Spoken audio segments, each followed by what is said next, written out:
నమస్తే B9 news కి స్వాగతం.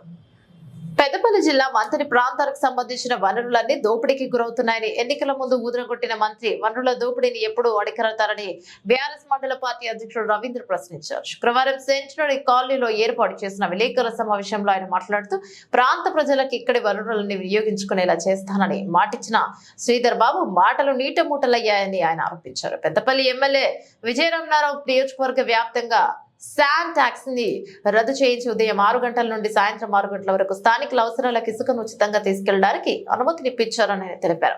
మరొక ఎమ్మెల్యేకు ఇసుక ఫ్రీ ఇప్పించే అంశం సాధ్యమైనప్పుడు ముఖ్యమంత్రి తర్వాత ముఖ్యమంత్రిగా చెప్పుకునే శ్రీధర్ బాబుకు మంతనిలో ఇసుకను ఫ్రీగా ఇప్పించడం ఎందుకు సాధ్యం కావడం లేదని ఆయన ప్రశ్నించారు. మంతని నియోజకవర్గ శాసనసభ్యులుగా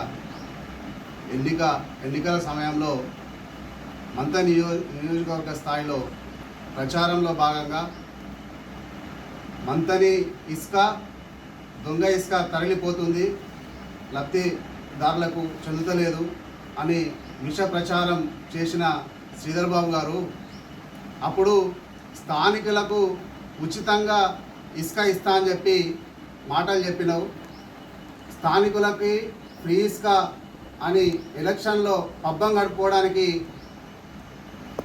ప్రజలకి హామీ ఇచ్చి ఆ హామీని మర్చిపోయి ఈరోజు శాండ్ ట్యాక్స్ పేరు మీద ఇసుకను తరలిస్తున్నారు. అదే మన పక్క పొంటి ఉన్న మన జిల్లా పెద్దపల్లి ఎమ్మెల్యే గారు విజయరామనారావు గారు అక్కడ ఉన్న స్థానికుల శ్రేయస్సు కోసం స్థానికులకు ఉచితంగా ఇసుక ఇవ్వాలనే ఉద్దేశంగా అక్కడ కలెక్టర్ గారిని కానీ ఆర్డీఓ గారిని కానీ అక్కడ ఉన్న ఎంఆర్ఓ అక్కడ మైనింగ్ అధికారులను ఇటు ట్రాక్టర్ యజమానులను అందరినీ కూర్చోబెట్టి మంతని పెద్దపల్లి నియోజకవర్గ స్థాయిలో ఫ్రీ ఇసుకను అందించాలన్న ఉద్దేశంగా మొత్తం 6 గంటల నుండి పొద్దున 6 గంటల నుండి సాయంత్రం 6 గంటల వరకు ఉచితంగా ఇసుక తరలించే విధంగా వాళ్ళకు వెసులుబాటు కల్పించిండు.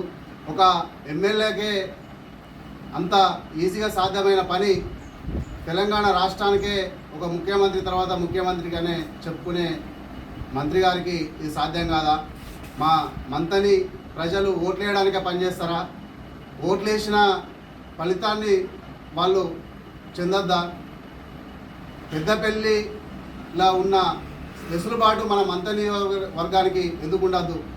ఎన్నో ఇక్కడ సింగరేణి నిర్వాసితులు ఉన్నారు, ఇల్లు కట్టుకుంటారు. చాలా నిరుపేదలు ఉన్నారు, ఇల్లు కట్టుకుంటారు. వాళ్లకు ఇసుక కొంచెం చౌక దొరికితే వాళ్లకు అదనంగా కొంచెం లాభం జరుగుతుందనే ఉద్దేశంగా చాలామంది ఆవేదనగా ఉన్నారు. పక్క పొంటి ఉన్న జిల్లాలో జరిగేది మనకెందుకు జరగద్దని చాలామంది ఆవేదన పడుతున్నారు.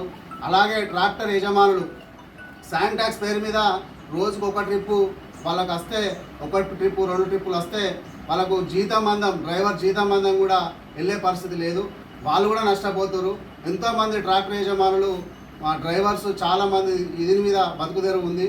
దాన్ని ఉద్దేశించి పెద్దపల్లిలో ఎలాంటి ఇసుక ఫ్రీ పెట్టిరో మన మంతని నియోజకవర్గ స్థాయిలో కూడా ఇక్కడ ఉన్న రిచ్లకు సంబంధించి ట్రాక్టర్ వాళ్ళకి 6 గంటల నుండి 6 గంటల వరకు సేమ్ ఫ్రీ ఇచ్చి మన ఇక్కడ ఉన్న నియోజకవర్గ ప్రజలకు శ్రేయస్సుగా ఉండాలని కోరుకుంటూ దీన్ని మమ్మల్ని బదనాం చేసినావు కదా, ఇప్పుడు చేసి చూపించు.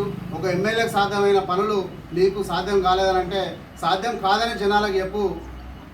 దీన్ని మేము అందరం మా బీఆర్ఎస్ పార్టీ తరఫున ఖండిస్తున్నాం.